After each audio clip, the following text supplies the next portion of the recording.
Namaste. Welcome to Agriculture Affairs in Nepal special with me Nirmala Basnet. Dear viewers, let us now talk to Dr. Rajendra Gautam, a soil scientist who studied in the USA. Soil scientists are very important for the country as they help in the production of crops. Today, we will talk about strawberry cultivation and farming pear cultivation. Dr. Rajendra Gautam is involved in strawberry cultivation in Lele Organic Agriculture Farm and Research Center. Before I talk to Dr. Rajendra Gautam, let us talk about the affairs of strawberry cultivation. The strawberry was first bred in Brittany in France in the year 1750. The strawberry was first cultivated in France as well.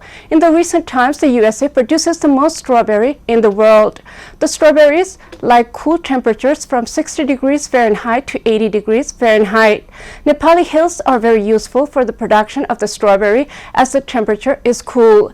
The strawberries from Kakani were the first commercial strawberries in Nepal. These strawberries were planted with the help from the Japanese government. Now there are other varieties of strawberries growing in the country. So what is in the strawberry? The strawberry is loaded with vitamin C and anti-cancerous properties. One strawberry contains 59 milligrams of vitamin C. The strawberries have very strong and pleasurable smell. Lele Agriculture Organic Farm is growing strawberries of American varieties in Tapakil. Let us look at this report for a little while. A very popular fruit from the West has been cultivated in Nepal for now over 20 years. This fruit is called the strawberry. This strawberry itself is a hybrid fruit. It did not occur in nature naturally. It was created in France in the 18th century. There are many varieties of strawberries around the world. In Nepal, the strawberries in Kakani are Japanese varieties. Recently, Lele Agriculture Organic Farm is growing American varieties of strawberry. The strawberry is planted in Vadra in the hilly region of Nepal and in Kartik in the Tarai region. This fruit flowers within 1 month of transplantation into the soil bed prepared from the fertilizer and loamy and sandy soil, says the soil scientist Rajendra Gautam, who studied soil in the USA. The fruit is ready to be harvested in 2.5 months after plantation in the soil. Dr. Gautam said that Nepali climate is very good for the strawberries and the government should protect the patented rights of this strawberry. Dr. Rajendra Gautam is the founding director of Samriddhi Krishi अनुसन्धान तथा विकास. Strawberry खेती उच्च मूल्य पर्ने बाली हो है. अहिले पनि हामीले चाहिँ स्ट्रबेरी करिब 800 देखि 1000 रुपैयाँ प्रति केजीमा बिक्री गरिरा छौं है. त्यसले गर्दा उच्च मूल्य पर्ने बाली भएको कारणले गर्दा किसानले आर्थिक मुनाफा लिन सक्छ र यसको एउटा अर्को विशेषता के पनि छ भने स्ट्रबेरी हामीले रोपेको 2 महिनामा हामीले फल लिन सक्छौं. त्यसकारण जस्तो अरु फलफुल जस्तो आँप जस्तो लिची जस्तो रोपिसकेपछि 4 वर्ष 5 वर्ष 6 वर्ष पर्खनु पर्ने त्यो चाहिँ आवश्यकता पर्दैन. यो चाहिँ रोप्ने बित्तिकै भनौं झन्डै 2 महिनापछि किसानले पैसा कमाउन सुरु गर्छ. Lele Agriculture Organic Farm in collaboration with Berry World is growing strawberry in Tapakil. The strawberries are ready to be harvested. However, due to not so good climate, the strawberries are suffering from too much water. Those strawberries need water. The soil should be well drained for healthy production. How to prepare soil for strawberry? The strawberry needs loamy and sandy mixed soil with pH of 6 to 6.5. The soil should be moist yet well drained. The soil bed is prepared with trench in between the beds. The beds are 70 centimeter wide. The trench is 30 centimeter wide, so the beds are 30 centimeter apart. The fertilizer, 1 kg of organic fertilizer is spread 30 centimeter apart where the strawberry plants will be planted. Fertilizer is applied only during plantation. Preparation of the seedlings. The strawberry is a runner type of plant. The sapling is developed on the branches of the mother plant on all directions. The vegetative branch is cut off and planted in the sapling tray to develop the root 1 month in advance of plantation. The seeds are not used to propagate the strawberry plant as it does not secure the right variety of strawberry that the farmer desires. The vegetative part secures the variety and the farmers are happy with that. The plantation of the strawberry. During Vadra in the hills of Nepal and during Kartik in the Terai of Nepal, the vegetative sapling is planted in the soil bed that is prepared. Each plant is 30 cm apart. In one ropani of land, 30,000 plants of strawberry can be cultivated. After planting, the bed is covered with mulch. For mulching, straw or plastic is used. Nutrients required by the strawberry. The strawberry requires 13 to 14 nutrients. Among these, the most important are nitrogen, phosphorus, potassium, calcium, magnesium, and sulfur. Nutrients required by the strawberry. The strawberry requires 14 nutrients.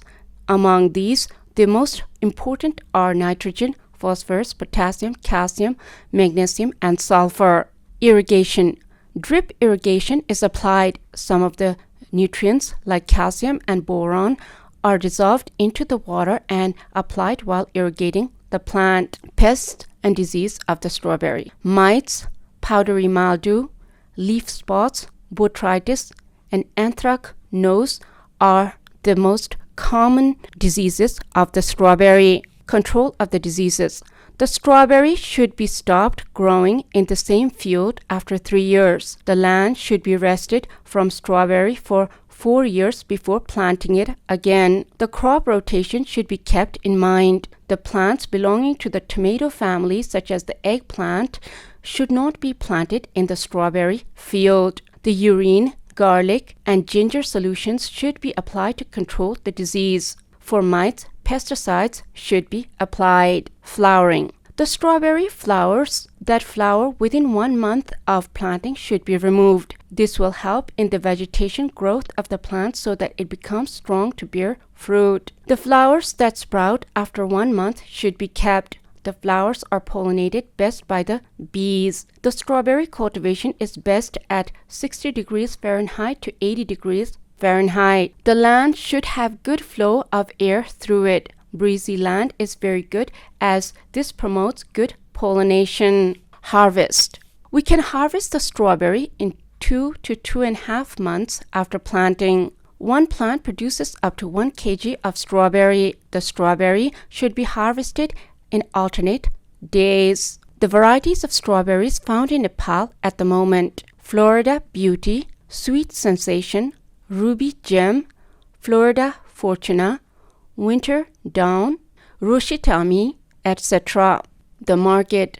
The strawberry is perishable, so the cultivation should be done near the city area where there is high demand. In Nepal, there's possibility of exporting the strawberry to India and other hot climate. In Nepal, there's possibility of exporting the strawberry to India and other hot climatic areas where the strawberry cultivation is minimum. Strawberry can be made into jam, jelly, and other preparations.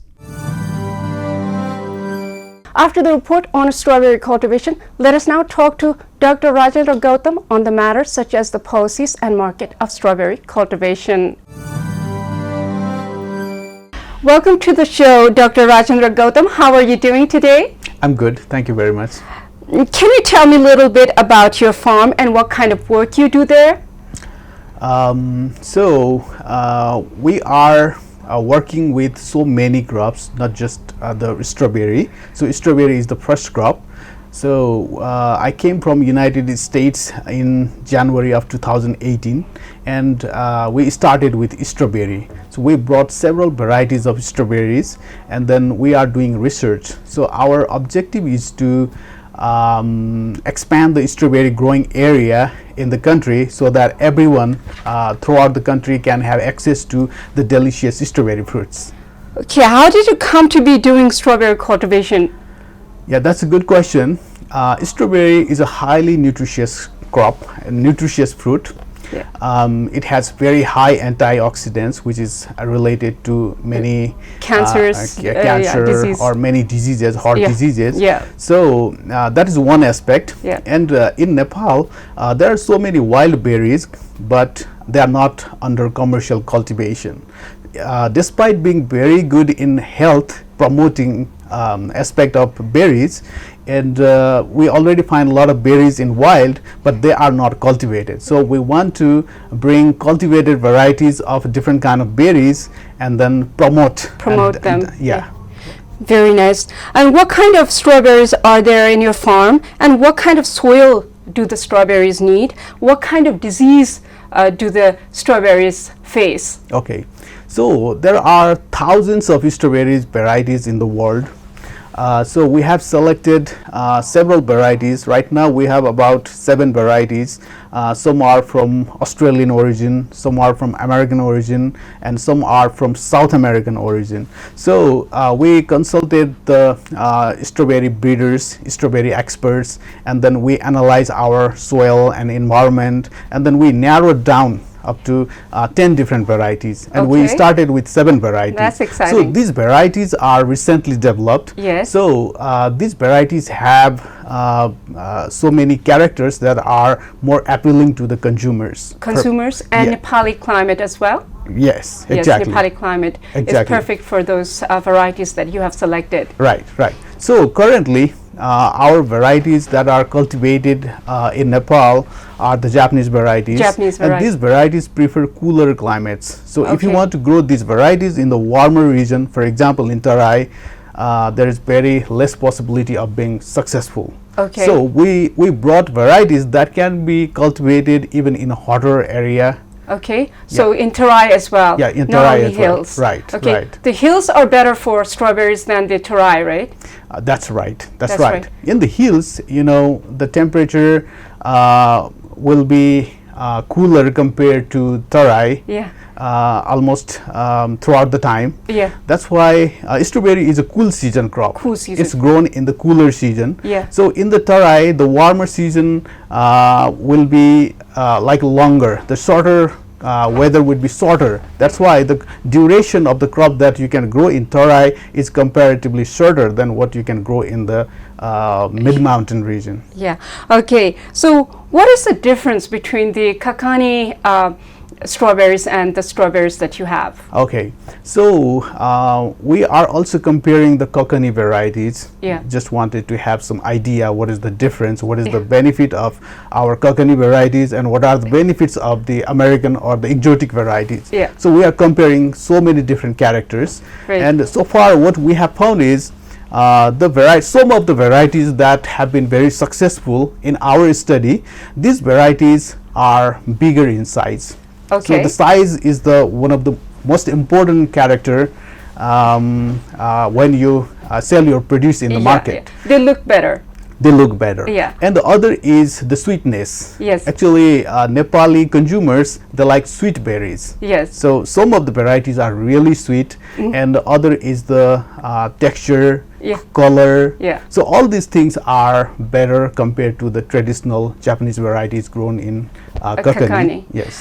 So where's the market for the strawberries? What kind of possibilities do you see in Nepal for strawberries? So right now strawberry is produced in only one pocket. I mean the commercial production, that is Kakani. So right now I don't think there is a big problem of market, because Kathmandu is a big city, so a lot of produce can be consumed within Kathmandu, and still other cities like Pokhara or Biratnagar, they don't have much access to strawberries. So right now I don't think there is a huge problem of market, but later on when we introduce new varieties and produce more, then we'll definitely need international market. But while saying that, we can also go for processing, because a lot of processed food are coming from Europe and Australia and so many other countries. So Nepal, our entrepreneurs can go for processing, and if some processing industries are established, then I think the problem of market could be solved. And also we were talking before, and you're saying about Indian market would be very beneficial for Nepali farmers. as well. So that's great for marketing. So can you tell us a little about the history of strawberry in Nepal? Okay. How did it come about in Nepal? How did Nepali scientists, bring the strawberry here? And what did they expect from the strawberry? So strawberry was introduced some 25 years before today, and it was introduced from Japan by Japanese INGO called krishitvnepal, and they started strawberry varieties, couple of varieties to Kokani, and they trained the farmers, and they also trained their staff how to cultivate and how to harvest and all these things to the local people. And then that's how the strawberry production started in Kokani, and they brought only 6 or 7 plants from there, and after that the people started to grow, and then slowly it expanded in that area. But still today the commercial production is confined only to that small pocket in Kokani. I was surprised because I tasted your strawberries, and then I tasted the Kokani strawberries, of course. And Kokani strawberries were a little bit sour, and the strawberry that I tasted from your farm is quite sweet. So what kind of policies does the government have for you as a strawberry farmer? So strawberry is a relatively new crop, and it's just confined in a small area. So strawberry has not been prioritized by the government. So I think government should prioritize on high value crops like strawberries, because farmers can benefit from strawberry than any other crop. For example, if you go to Kokani, almost every farmer is planting strawberries. Before strawberries, they were planting other crops like vegetables. But after the strawberry came, every single farmer is planting strawberry. The reason is the return they can get out of the farming is much higher compared to other crops. So and what about the government policies? So the government policies is like strawberry being highly remunerative. So government should focus on high value crops like strawberry. And when you talk about the policies, the Japanese people started strawberry in Kokani. Now we need to expand the strawberry production to other areas. Just like the farmers of Kokani are benefiting, why not the farmers of Dailek or Surkhet can benefit?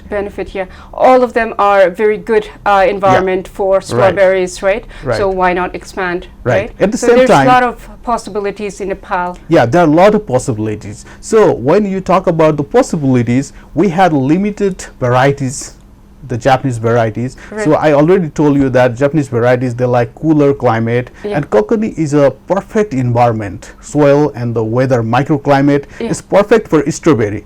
So finding another perfect place can be a little challenging. So that's why what we can do is we can find the varieties that suit a particular condition. So for example, if we need for the lower valleys like Pokhara, we can have the varieties. We can if we develop the varieties, or we can use the varieties that are already existing. So the developing varieties can be challenging because it takes at least 5 to 10 years, and it needs a lot of resources as well, economic resources. So if we can introduce the right varieties for the right place, then that would be an easier option for us to expand the strawberry industry. So what kind of provision should the government provide in order for the strawberry to, flourish in Nepal? So what kind of provision would you like? What kind of provision are the farmers looking for? So farmers need, most importantly, they need technology. They need planting materials, and they need market. These are the 3 most important things. So the government should plan on that way. So in the last 2 years after we started the strawberry mission, we selected so many varieties from a big mass of the strawberry varieties, and then we cultivated in different locations. We cultivated in Kathmandu, we tested them in Chitwan, we tested them in Pokhara, and even in eastern Nepal. Right. So we know which variety is performing better in particular condition. So we have generated a lot of information. So based on this information, we can start new expansion program. Yes. In collaboration with the government. With the government. Right. So, yes, in collaboration with the government. So, what do you, in particular, what do you expect? I mean, what would assist the farmers to make it more, easy for the farmers? Right. So the most important thing is the planting materials. Right. So we need to produce quality planting materials and provide to the farmers so that farmers can grow it, because farmers would not have direct access to the materials that are produced far away, like America or Europe. They cannot have access. So we should have a mechanism so that we can produce the plants locally and provide to our farmers. That is one of the most important thing.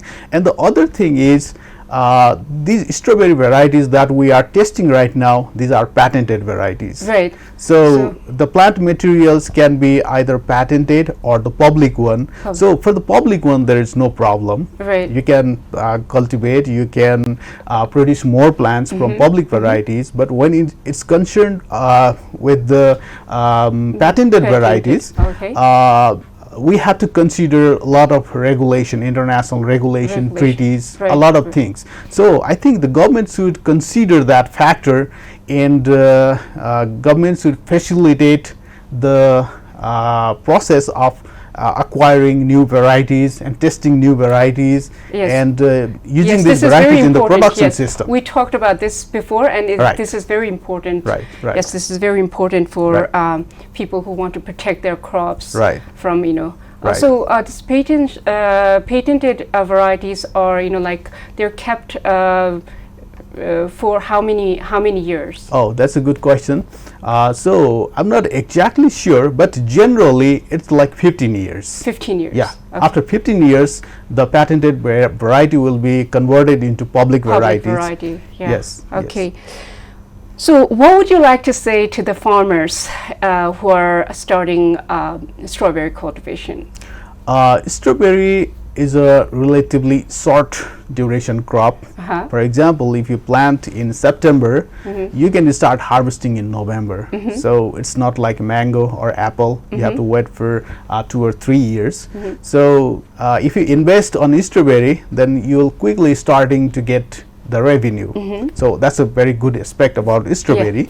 And strawberry, through strawberry, farmers can earn a lot of money, because right now the price of the strawberry is like 800 to almost 1150 rupees, Nepali rupees per kilogram. So many other vegetables or any other fruits as well, they don't get that high price. Yes, that's true. It's highly remunerative, but at the same time, strawberry is a highly perishable crop. Yes. For example, if you keep it in a table, then it may rot away in 3 or 4 days. Yes. And if you keep in a refrigerator, then it can last up to 7 to 10 days. Yes. So it's a highly perishable. So the better idea would be to cultivate somewhere near the big cities, where you can find an easy market. Yes. So it's not a crop where you can go grow in areas where there is no accessible roads. Right. So that should be one of the important factor. Yeah. Right. Yes. We did talk about this as well. Okay. Thank you, Dr. Rajendra Gautam, for coming to our show. Namaste. Okay. Thank you. Namaste. After the talk on strawberry, let us now look at the affairs of the pear. There are 10 varieties of pears that grow in the USA. The Nepali variety of pear are more crunchy, while the others, such as the European varieties and Japanese varieties, are softer to eat. China is the leading producer of pears in the world, with over 16 million tons per year as of 2017 AD. In the Nepali hills, the Farping pear grows the best. This variety is local to Nepali hills. These fruits start with bloom during the end of winter and the fruit is harvested at the end of monsoon. So what is in this pear? The pear has vitamin C, potassium, vitamin K, and high content of fiber. Pear is pleasurable to eat and has a lot of benefits. The flowering season for Farping pear has arrived. The bees are pollinating the flowers. Let us look at this report for a little while. Farping pear is Nepali local pear. This pear grows happily in the mid-hilly region of Nepal. The Farping pear is grown best grafted in the root of the wild Nepali pear known as mail. The seed of the mail fruit is germinated in the nursery 1 year before the grafting of Farping pear. The 1-year-old mail is grafted with a branch of the Farping pear and planted in the pit of 1 cubic meter during Posh and Magh, says Horticulture Development Officer Padamnath Atraya from National Center for Fruit Development, Kirtipur. हाम्रो नेपालमा उत्पादन हुन सकिने मध्य पहाडमा उत्पादन हुन सक्ने खालको यो फर्पिङ स्थानीय नासपाती हो र यो अत्यन्त पोसिलो अत्यन्त सम्भावना भएको फल भएको कारणले गर्दाखेरि किसानले अत्यन्त लाभ लिन सक्ने खालको फ्रुटको रूपमा लिएको छु. This variety of pear requires loamy soil. During the dry season in the Nepali winter, the irrigation is required every 15 days. During the rainy season, the natural irrigation is enough to sustain the plant. When the grafted plant is 2 to 3 years old, it starts to bear fruit. The plant starts blooming during end of February to March. The fruit starts to set in the plant after 1 week to 10 days of flowering. The fruit is ready to harvest after 5 months after flowering. The Farping pear is very hardy variety. It has less diseases, says the Horticulture Development Officer Atraya. अब यसलाई हेर्दाखेरि हामीले सर्वप्रथम त हामीले कुन हावापानीमा यो fruit लगाउन सकिन्छ भन्ने कुरा चाहिँ एकदम इम्पोर्टेन्ट हुन्छ हेर्नुस् र प्राय जस्तो यो फर्पिङ स्थानीय नासपाती भनेको यो मध्य पहाडी क्षेत्र हामी सब ट्रोपिकल रिजन र वार्म टेम्परेट रिजन भन्छौं यो उष्ण समशीतोष्ण हावापानी भएको क्षेत्रमा चाहिँ हामीले यसलाई खेती गर्न सकिन्छ. Farping pear is very delicious and healthy for consumption. It can be made into jam, jelly and other preparations. Cultivation of Farping pear. The soil preparation. The soil required for Farping pear is loamy type of soil. The soil should have 5 to 6 pH. The pit in the soil should be 1 meter deep, 1 meter wide and 1 meter long. The pit should be prepared 1 month before the plantation. For commercial plantation, the soil should be tested. The pit should be treated with 30 to 40 kg of organic fertilizer. Plant preparation. The sapling of Farping pear is prepared by grafting the branch of Farping pear into the wild variety of Nepali pear known as mail. The mail for grafting is prepared from the seed of the fruit 1 year before grafting. The grafted plant should be kept in the nursery for 1 year. Then the sapling is transferred to the pit. Once planted, this plant will give fruits for 25 years. They start flowering in 2 to 3 years after plantation. Irrigation. During the dry season, the pear is irrigated once in 15 days. During the rainy season, it requires no irrigation. While in the nursery, the plant is flood irrigated once every 15 days during dry season. Disease. The Farping pear is very hardy and has few disease. If something happens, papery bark and pink disease occur. Pruning. The pear tree needs pruning every year. While you prune, the 1-year-old branches are pruned off while the 2-year-old branches are kept. For every fruit, 30 to 40 leaves are required to provide nutrients. Flowering.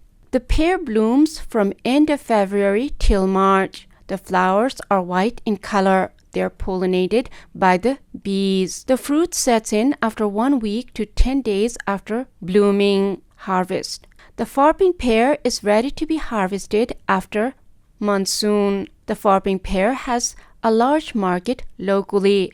The pear can be used to make jam, jelly, and other preparations.